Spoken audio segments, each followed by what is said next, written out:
Hello, good evening. Thanks for being with us tonight. I'm Blake Berman. This is The Hill on NewsNation. So, how about these two questions on a Friday night? Did SEAL Team 6 go into North Korea? The new report now saying that's happened not once but twice. What we're hearing tonight about the bold move. And how about this one? Is the Trump administration going to make a link between pregnant women, Tylenol, and autism? The head of the FDA, Dr. Marty Makary, with us tonight here on The Hill. Also tonight, the mayor of New York, Eric Adams, says he is staying in the race. And as he made that announcement, he called his opponent a snake and a liar. We'll tell you who he was talking about and how President Trump reacted to that just moments ago. But first tonight here on The Hill, I guess you can call this one the summer freeze. A jobs report today raising a whole lot of questions. As it turns out, companies all across this country are now tuning out when it comes to hiring. The Labor Department today reporting only 22,000 jobs were created in August. That is the lowest number for the final full month of the summer since 2010 during the great financial crisis. With it, the unemployment rate ticking up to 4.3%, the highest since October 2021. Now, as we dive into the numbers here, I want to point something out for a second. Remember when things were really tenuous and things weren't shaping up too well back in April? We reported on it then. When the market started ripping throughout the summer, we reported on it then. And tonight, a much different story. We're reporting on it now. Here's the summer chill when it comes to job creation, or in one case, job reduction. Look at the paltry June number there. It actually, we now know, was a negative 13,000 jobs lost in the month of June. July, 79,000 created. Past month, 22,000. Add it all up, here's a little bit of context for you tonight. Average job creation over the last 3 months, 6 times lower than the first summer of the first Trump term. And as we told you this summer, and I'm going to tell it to you again tonight, right now, essentially, there are 2 different labor markets in this country. If you are in healthcare, private education and health services, a gain of 174,000 jobs the last 3 months. That's the good news, okay? Add everything up. It's a good checkup there for healthcare. But on the other side, look at this. Sectors losing jobs. Mining and lodging, construction, manufacturing, information, business, of course, federal government. That's obvious, right? All in the red. Healthcare, job creation. Everyone else, kind of good luck at this point. By the way, those who are currently not in the labor force but want to be in the labor force, that now sits at 6.4 million. Growing by more than 720,000 in the past year. Now, the president's top economist today acknowledging the softness, but also pointed as well to other key figures. And so, like all the indicators that we're seeing are that inflation is low and economic growth is solid. Income growth is solid as well. So that the only part of the data that's disappointing is that the jobs numbers have been a little bit lower over the last 3 or 4 months. And here is one of the immediate fallouts. The market right now believes it is a 100% chance that the Federal Reserve will start cutting interest rates later this month. Even a roughly 10% chance of cutting half a percentage point. That number on the bottom left was at 0 this morning. It ticked up to 10%. And while it doesn't run on parallel tracks, if rates go lower, mortgage loans, auto loans, credit card loans likely head lower as well. In fact, today we already saw rates for a 30-year mortgage dropping slightly. So here's what you have essentially, at least politically. Tonight, the administration is in part blaming the Fed Chair Jay Powell for not cutting interest rates. They also point to the report saying the numbers are got to get better. We've got to get fixed out how they report everything. While the business community in America is speaking loud and clear through its own decisions. They are watching the historic tariffs be implemented all over the world and all across this country and deciding to hold off on hiring. That's part of the lay of the land. We begin tonight here on The Hill with Neil Bradley. He's the executive vice president at the U.S. Chamber of Commerce, the largest organization in this country representing American businesses. I told you we'd check in about once a month or so. Appreciate you being back with me. You represent millions of businesses, 80% of the Fortune 100 and all sizes in between. since American small business is really the backbone of the economy, what's the story right now? Well, the story is very similar to the whole rest of the economy. Everyone is hitting the pause button on hiring. And I'm afraid it's not just a summer chill. I think this is going to extend into the fall and into the winter. The good news, if there is good news in this, is businesses aren't actually laying people off. So this isn't a situation in which we've seen a collapse in demand. People aren't buying and therefore businesses are cutting back. That's not what's going on. What's going on here is that we're imposing a $400 to $600 billion tax increase in the form of tariffs. Those are working its way through the system. There's a lot of uncertainty about what the president's going to do next, what the Supreme Court's going to do next. And businesses are saying, you know what? I'm just not going to fill that next open job. Right. And they're not adding to the employment. So how do you square then that graphic that I showed, which is healthcare and everyone else? Yeah. Because the other industries are they're losing. So let's talk about the ones that are losing. Manufacturing. So 78,000 jobs in manufacturing that we've lost since the beginning of this year. Well, people think manufacturing, does that have anything to do with tariffs? We actually import, of all the things that we import, more than half of it are things, parts that we use to manufacture things here in America. So you got a car, you have a part that comes in that goes into that car in an assembly plant in Michigan or down in Alabama. You're making charcoal grills, there's a part that comes in from Asia. And so manufacturers told us, a Department of Commerce survey, that 53% of them reported that their prices in the last 2 weeks have gone up. What do they do when their costs go up? They have to figure out a way to control other costs, and that means that they're not adding to headcount. When someone leaves the job, they're just not filling it. Average hourly earnings are up, and we could show the chart. It's a little, it goes back to 2022, obviously. In the COVID rebound, wages spiked. It's come down a little bit, but the good news here is at 3.7%. Inflation running, 2.5%, 3%, whatever metric you want to look at. So how's the American worker doing when you factor all that in? Well, so if you have a job, one, your employer's not laying you off, and they are compensating you. So they don't want you to leave. Employers don't want people to leave. And so wages are going up. But you're right, it's actually growing faster than inflation. That's good news if you're a worker, if you're a family. But if that gets too far out there, that becomes inflationary in itself. And so the Federal Reserve has an incredibly tough job going on right now. What they're watching is tariffs that they know are coming in and going to raise prices. They're watching the people who are still employed, seeing their wages go up. That creates more inflationary pressures on prices. And at the same time, they see businesses that don't want to hire. And it's almost an impossible situation that policymakers have created for the Federal Reserve. So I think the bottom line here is the tariffs, they're not going away. The president wants them unless the Supreme Court jumps in, and you and I have no clue. No one knows how that plays out or what that may or may not. We don't, but the administration has lost every single court case on this issue. And so I think they have the fact that they're trying to influence the ref here by talking about how devastating it would be for America and it would be the Great Depression. I think they know they have a weak case here. What I'm getting at, though, is they're here to stay, at least for the interim. That's right. And if a small business were to call you up, and I'm sure you speak to these folks all the time, they say, Neil, what do we do now?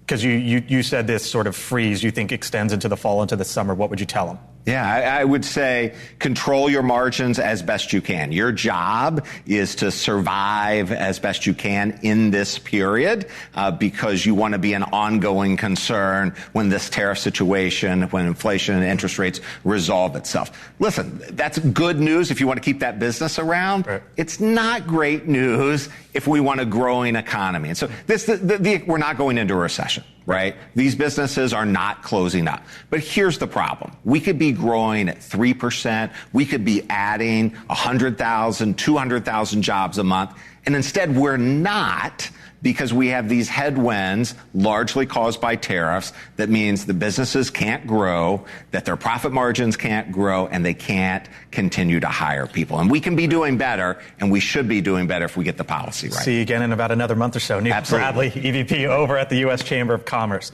I always turn to Neil because I love the perspective. Thank you, sir. Have a great weekend. Speaking of perspective, Chris Stirewalt, host of the Hill Sunday, senior fellow at the American Enterprise Institute. Happy Friday, brother. Well, I don't know anything. He knows stuff. I don't know. What are you looking over here for? Yeah, back over to him. Stay with him. I got nothing. What's before Trump right now with this? Oh, the problem is people get elected to remedy a problem of the excess in the other party, and then they have their excess of their own, right? Republicans won in 2024 for a lot of reasons, for woke stuff, for trans sports, all kinds of stuff. What's the number one issue? Cost, right? It's the cost. It costs too much to be alive. It costs too much to raise a family. It costs too much to do too many things. The party in power was punished by voters with a 8, 10, 11-point swing coast to coast. And the message was clear, hold costs down. Republicans get in and they say, well, we want to do that, but we also have this other larger project. And what I'm watching happen now reminds me a lot of Joe Biden and the Green New Deal and that kind of stuff. Economists agreed. There's too much pumping. There's too much stuff. You're forcing inflation up because the spend is too big. And Democrats said, yeah, but we got to do it right now. We got to do it right now. Republicans are doing this on tariffs. It's not what the persuadable electorate wants. And if this is what the future looks like, obviously Republicans will pay a substantial price for it next year. All right, catch you throughout the show. Chris Stirewalt, thanks, my man. Still to come tonight here on the Hill. Have you seen the story today from the New York Times? It's a report about SEAL Team 6 going into North Korea. Not once, but twice. President Trump asked about it today as well. We'll get into that. I'll talk with the former member of SEAL Team 6 here on the Hill. And is Tylenol linked to autism? The nation's top health official, RFK Jr., will reportedly make that announcement. The head of the FDA, Dr. Marty Makary, with me live here on the Hill. I thank you for being with us tonight on this Friday. Back on the other side in 4 minutes.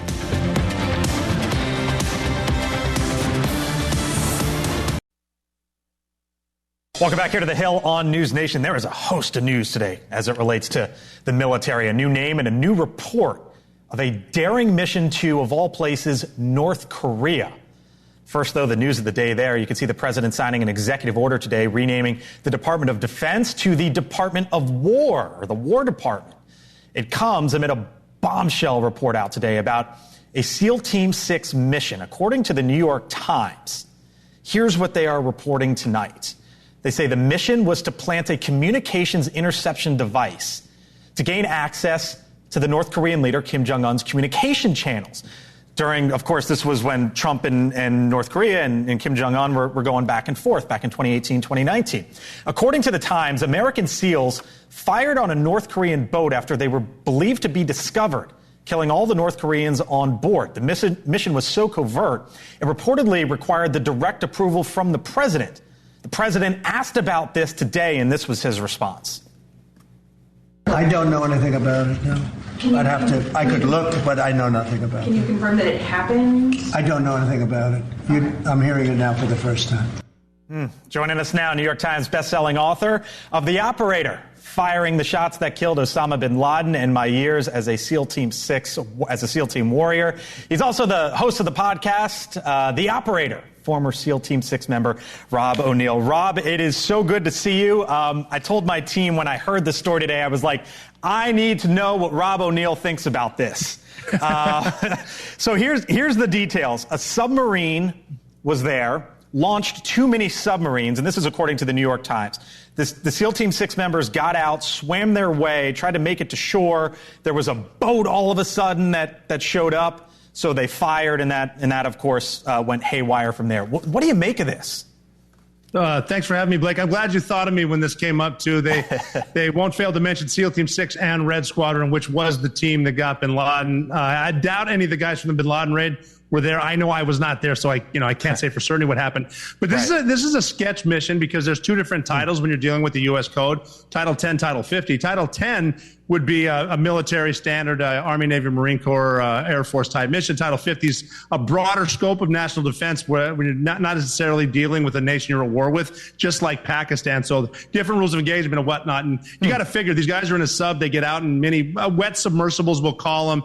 In 40-degree Fahrenheit water, which is miserable. So these guys it just sucks in training, and they train for months on that. Then they get on shore in a country that's a hermit state, and they've got to plant a listening device.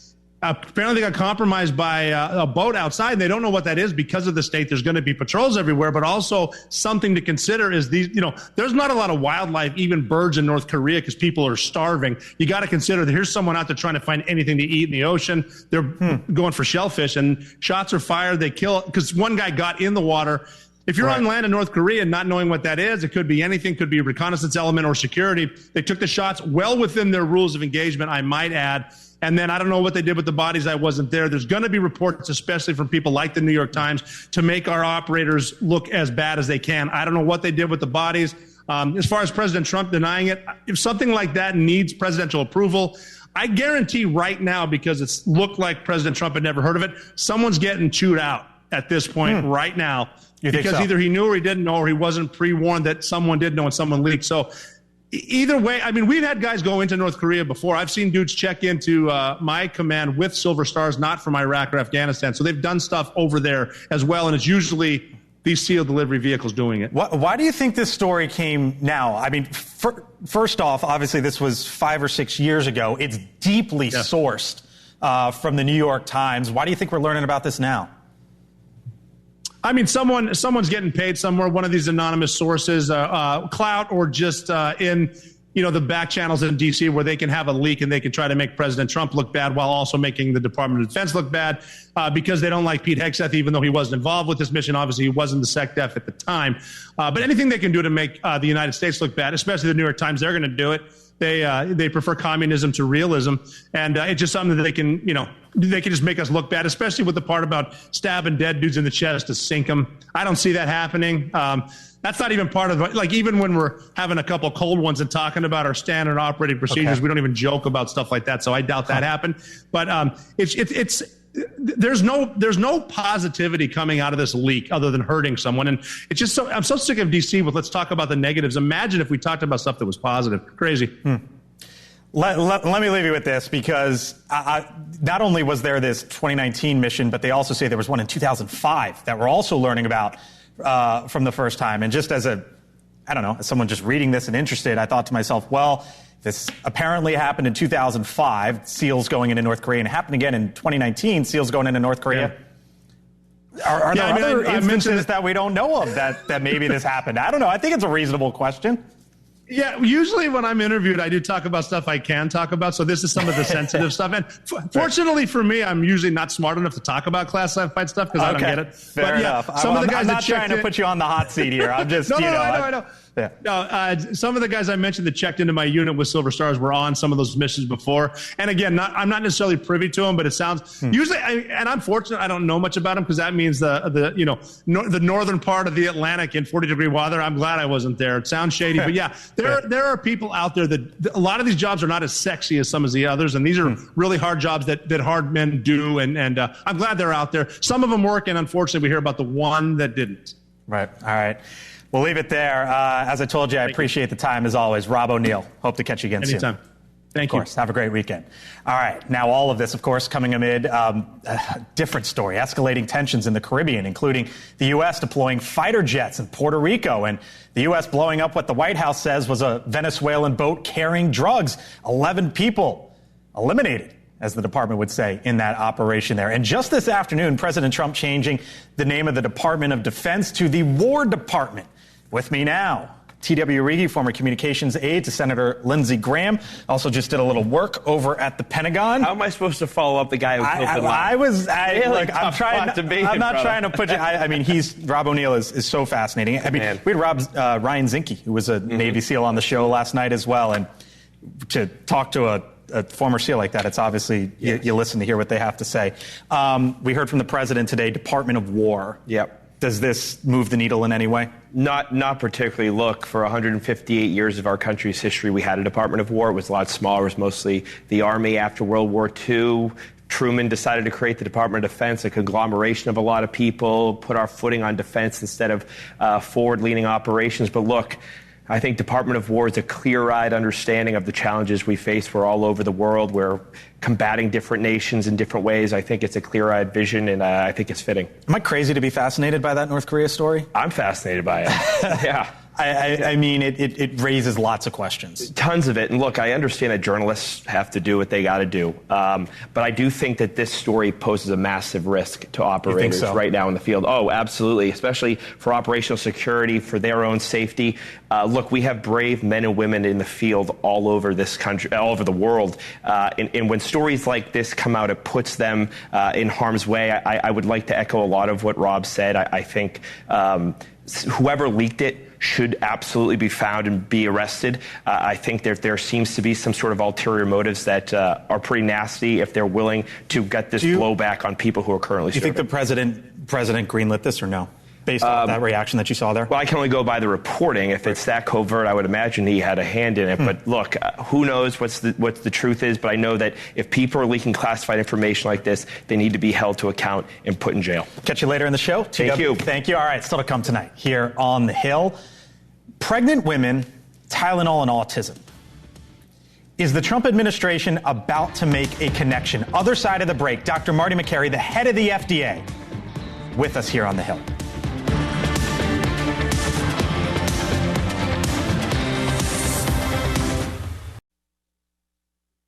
All right, welcome back here to The Hill on News Nation. So is the largest health agency in this country about to make a major recommendation for pregnant women? Tonight, the Wall Street Journal is reporting that Health and Human Services later this month will release a report involving rising autism rates. CDC data shows that autism in children has spiked since the beginning of this century. You can see it here. In 2000, about 1 in every 150 kids had autism. Fast forward to the latest data from 2022, that number is 1 in every 31. According to the Journal, Secretary Robert F. Kennedy Jr. will announce that the use of Tylenol during pregnancy is among the potential causes of autism, while also announcing that the B vitamin known as folate could potentially be used to treat symptoms of autism. Tylenol is one of the top pain pills in this country, as you might know. It's made by a Fortune 500 company called Kenvue, which had over $15 billion in sales last year. Acetaminophen, the primary ingredient, is found in over 600 prescription and over-the-counter medicines. Global market value estimated at over $11 billion. So how many pregnant women might this impact? Well, to give you an idea, last year more than 3.5 million people were born in this country. A spokesperson over at HHS telling NewsNation tonight, quote, "We are using gold standard science to get to the bottom of America's unprecedented rise in autism rates. They say until we release this final report, any claims about its contents are nothing more than speculation," end quote. Now, the report, of course, also comes one day after the secretary had that heated hearing in the Senate on another issue, vaccines. You promised that you would not take away vaccines from anyone who wanted them. That was your promise. No, I didn't. I never promised that I was going to recommend products with which there is no indication. Some of the scenes yesterday, but joining us tonight here on The Hill, you might know him, Dr. Marty Makary. He is the commissioner of the Food and Drug Administration. Thanks for being with us tonight. Good to be with you, We Blake. had you booked to come on in, and then the Wall Street Journal drops this huge story. What can you tell me about that report? Well, the report is not written, so there's nothing really to report because we're still in our discussions. I think the interest in Tylenol by the Wall Street Journal probably stemmed from the Harvard study on Tylenol and autism that came out recently. But our report is not yet written. No one was talking about this issue until Secretary Kennedy and President Trump said this is a national priority. We got to get to the bottom of it. There's a lot of amazing research that we're going through, and I think we're going to have a pretty amazing report later this month. Can you imagine a day in which you would tell pregnant women not to take Tylenol? You know, we are incredibly data-driven. So we're looking at the Harvard study and the other study out of Duke, and we're trying to analyze the magnitude and the weight of that data. But that is not the primary focus of this report. All right, let me ask you, there's been a lot of conversation about vaccines, obviously. We saw the secretary up on the Hill. People all over the country right now thinking about getting flu shots. The Marisol, it's on the FDA website. It's said to prevent the growth of dangerous microbes. An advisory committee, though, basically said it should be taken out of the flu shot. Are flu shots, should people believe that flu shots are safer this year?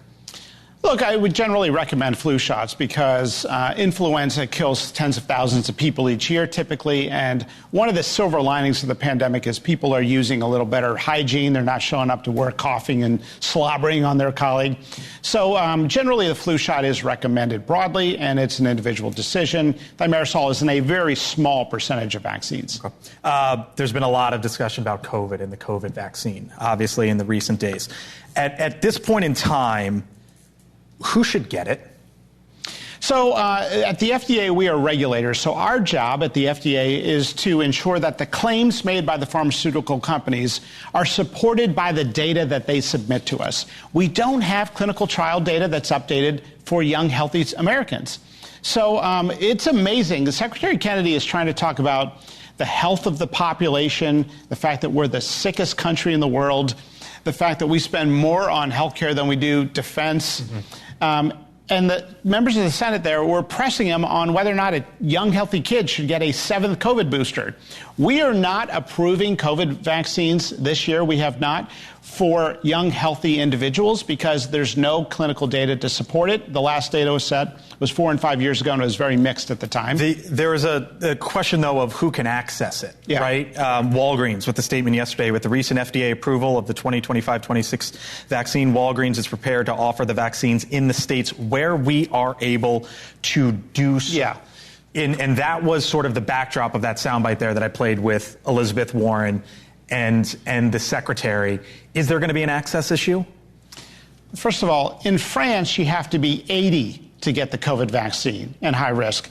In the UK, it's 75. People need to understand that our risk stratified approach is just catching up with the rest of the world. So again, the FDA has not approved these vaccines for young, healthy individuals.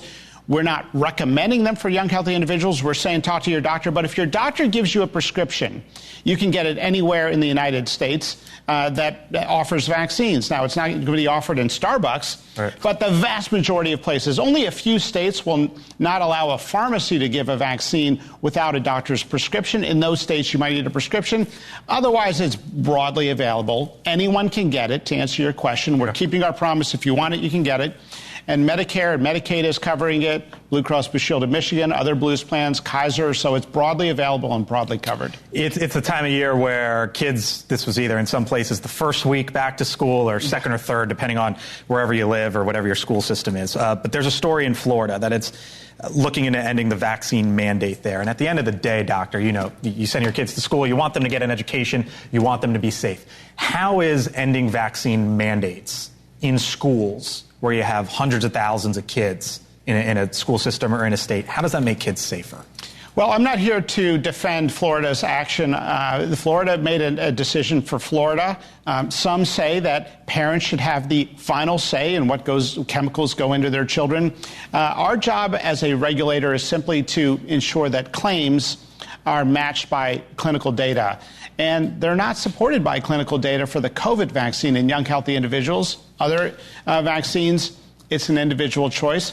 If you want my personal opinion, if an individual in the United States says, I don't want my kid to follow the U.S. CDC schedule, I'm going to follow the Japanese schedule or the German schedule or the UK schedule or the French schedule or Danish schedule, they're not a heretic. They're not a fugitive of the law. Does that undermine, though, what the CDC would put out? Well, the CDC should not be the doctor of every American. It should be an individual's choice in consultation with their health professional. Do you need a hepatitis B shot at birth on the day of birth if the mom's hepatitis B negative? No, you don't need it on the day of birth. Is it generally recommended before you can acquire a sexually transmitted infection as early as teenage years? Yes, it's generally recommended. So when somebody modifies the schedule and says, you know, I'm going to wait until the child is 10 years old instead of giving a vaccine at birth, that's a decision that we cannot condemn, because absolutism is why we have so much distrust. Let me leave you with this. Food dyes, which was a big thing that the Secretary and yourself rolled out a few months ago in the spring or so.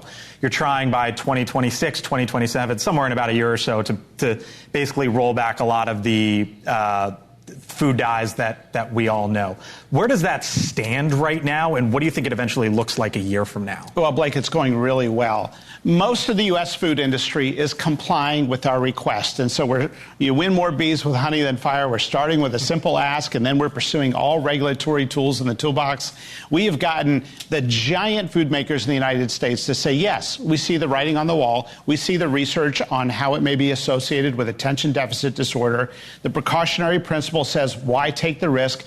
They've already been making 2 versions of their food. There's a Fruit Loops made for Canada and a Fruit Loops made for the United States. The Canadian version does not have the petroleum-based food dyes. And so we're simply asking, can American companies give the safer version of their products for American kids? It's going very well. We've got a website tracking the compliance of companies. We're going to hold them to it and keep them accountable. Marty Makary is the commissioner over at the FDA. Doctor, thanks for being with us tonight. Blake. Appreciate you coming in the studio. My pleasure. All right, still to come tonight here on The Hill. There was a big announcement. Eric Adams said today, you know what? I've got an announcement on the future of my campaign.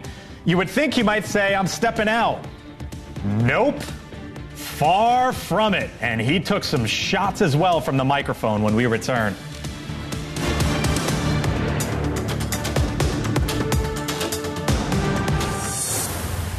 Bill O'Reilly uncovers the world's most ruthless men, past and present, exposed. Evil is contagious. Leland Vittert hosts Bill O'Reilly, Confronting Evil, Wednesday, 10/9 Central, only on NewsNation. To be clear with you, Andrew Cuomo is a snake and a liar. I am in this race, and I'm the only one that can beat Mamdani.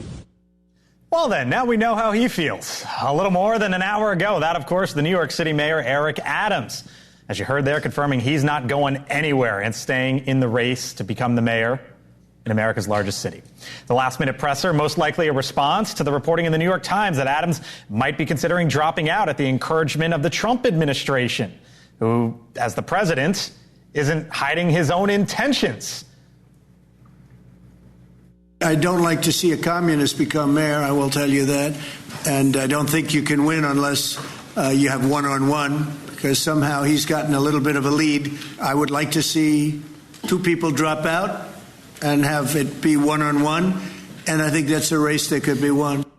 So earlier today, as the president was in the Oval Office and Eric Adams was making his announcement, reporters asked him about what Adams said. He's free to do what he wants. It would seem to me, and everybody in this room, including you, that the only way you're going to beat the communists, because you have a communist running, which is fine. I'll have to deal with a communist in New York City. Full panel with me now. T.W. Origi, back with us, Vice President, Push Digital Group. Lindsey Granger, co-host of Rising on the Hill. Chris Steyerwalt, host of The Hill Sunday, senior fellow at the American Enterprise Institute. And she is the national political reporter for The Hill. Julia Manchester, happy Friday. We almost made it to the end of the week. Almost. Well, almost. What's going to happen, Blake? We ain't there yet. Do I have some news for you? Oh, dear. It seems like the White House was trying to get Eric Adams to drop out, and he has other plans. Or does he not? I don't know. Who knows? Does Andrew Cuomo stick with whoever's in the lead between him and Adams by the end of September? Who knows? There's a lot of questions.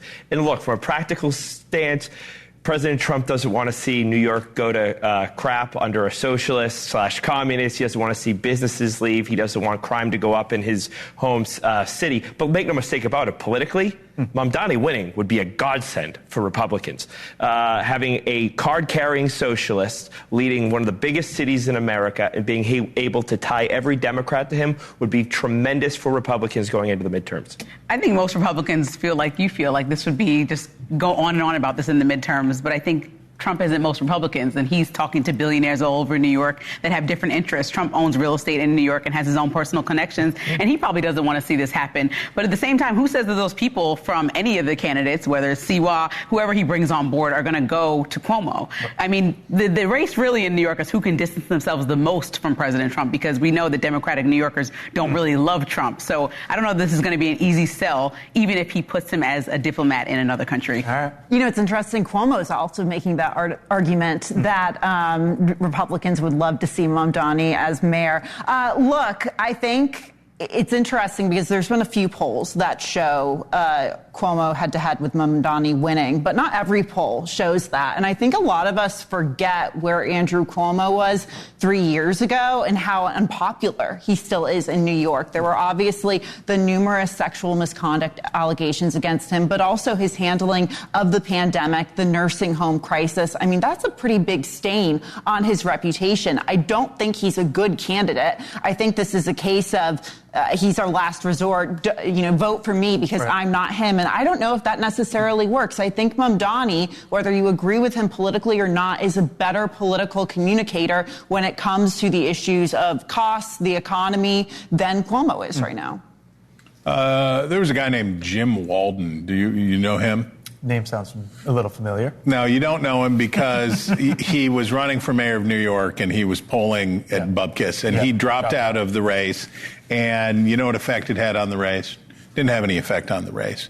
All of this talk about Eric Adams polling, I have about as much chance to get elected mayor of New York as Eric Adams. He's 5%, 4%. He's below the viability threshold. The number goes down. It doesn't go up. And the problem Eric Adams has, of course, is Donald Trump got him out of his problem on his corruption charges. It's New York, and I say this with love for New York. New Yorkers don't care about the corruption, but they do not like Donald Trump. And the connection to Trump was the problem. The idea that somehow Donald Trump is going to engineer this race in a way to benefit Cuomo hurts Cuomo, because what Mamdani is now able to say is, Donald Trump is trying to orchestrate this race to give you Cuomo. Right. And that's something that Mamdani is already using to his benefit. This is ham-fisted. Who knows what's going to happen? But in almost every case, when a president or an outside force tries to intervene in a local race, it is a mistake. All right, around the table real quick, the other big story of the day, TW, the jobs report, absolutely brutal. There's no other way to put it. Now there's questions about the labor market and what this administration is going to do about it. Yes. Rome was not built in a day. I think Donald Trump would say he said it would be a bit shaky for a while. I think this is... he talking about like lowering prices on day one and the economy and golden age. I don't hear you say golden age. Well, the reality is it doesn't happen in a second. Look, businesses are slowing their hiring. They are not firing people. Yes, there are headwinds of tariffs. Yes, they're trying to get clarity on what the Supreme Court's going to do, what deals are going to be made. Also, all these capital expenditure promises that we've been hearing about, They take time to come to fruition. But there is one silver lining, I suppose, which is now we've basically guaranteed a rate cut this month, possibly even two. 100%. The jobs report hasn't registered a net negative since December 2020. That was also who was President? Trump. Now he's president. That was also. I know, but it's happening again right now under Trump, and he likes to point to Biden. So he has to wear the crown that he puts on Biden's head often. Things were great in the Biden years. Look, I think obviously we're in the potential short term right now, so we don't know what's going to happen between now and next year. Obviously, the midterms I think are top of mind. If things continue to go downhill, I think in the economy, that's going to make a really hard case for Republicans and to make essentially who are running on the issue of the economy. They raided a Hyundai plant in Georgia and detained a bunch of people. They raided a facility in New York where they make nutritional bars. The consequences of raising taxes by hundreds of billions of dollars and deporting hundreds of thousands of people, it is real. It will be real. What Republicans have to do, and I think they would be wise to take a page from what TW is saying, which is level with people. We're doing big disruptive things. We've jacked taxes way up, and we're deporting people, so there's going to be pain. You want to leave on a compliment, or you want to say anything else? No, I'm joking. Leave on a compliment. Thank y'all. Take the extra word if I can get it. Thank y'all. Appreciate it. Still to come here on the other side of the break. A little thing we like to call Friday Night Unfiltered. The biggest images of the week. Some of the more consequential moments of the week. What are they? You'll see them with us when we return.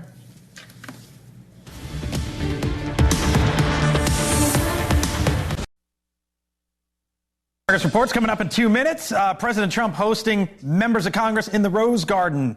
When that happens, you will watch it live along with Elizabeth. But before we head out, it, of course, is Friday night. Can only mean one thing around these parts. Friday Night Unfiltered, some of the best images of the week. I don't know. We'll see what's coming here. You get Chris and I's thoughts. What do we got this week? Oh, this was the show of force in China. Xi, Putin, who else was there? Kim Jong-un. This is, thank God, this is not the parade that we had in Washington. And what a sad thing it is to live in a country where you are oppressed in this way. And we had a little parade here, and it was kind of goofy a little bit, and it was kind of fun, it was kind of nice, and then there's this psychosis. This stuff forced to show up, of course. All right, what else do we have here? Some of the more... This is the one right here. Well, this is the one. All of a sudden, what do you think Bill Gates thinks now? This was the tech dinner last night. It's the meme of the record scratch, and, well, you're probably wondering how I got here. Right. And look, this is a knock-on effect from the Elon Musk split. Right. This is a lot of stuff, and you have Zuckerberg. It is a wild time in Washington D.C. All right, give me one more before we head out for the weekend. Some of the did you buy a ticket or no? If I win, there'll be signs. There'll be what? There'll be signs. If I win, if I win, you'll know, because you'll never hear or see from me ever again. I'll get the hey, can you be there on Sunday morning, brother? I'll just be, yeah, exactly. If I win, you'll know, because you'll have to fill in. If Chris Steyerwalt wins, I probably will be the first to know. One of the first people to know. Exactly. I don't buy it. It's such the time that it takes to buy a ticket and all that. Maybe it's online these days. I don't know. You're a better and smarter person than I am. I'm just hopeful. I'll take the compliment. I will say you have the best Sunday show in the business, though, my man. Who you got coming up this weekend? So we've got a pair of representatives from the southwestern quadrant of the United States. Kevin Hearn, Republican of Oklahoma. Gabe Vasquez from New Mexico. We have a great conversation with Thomas Chatterton Williams about the summer of 2020. It's going to be great.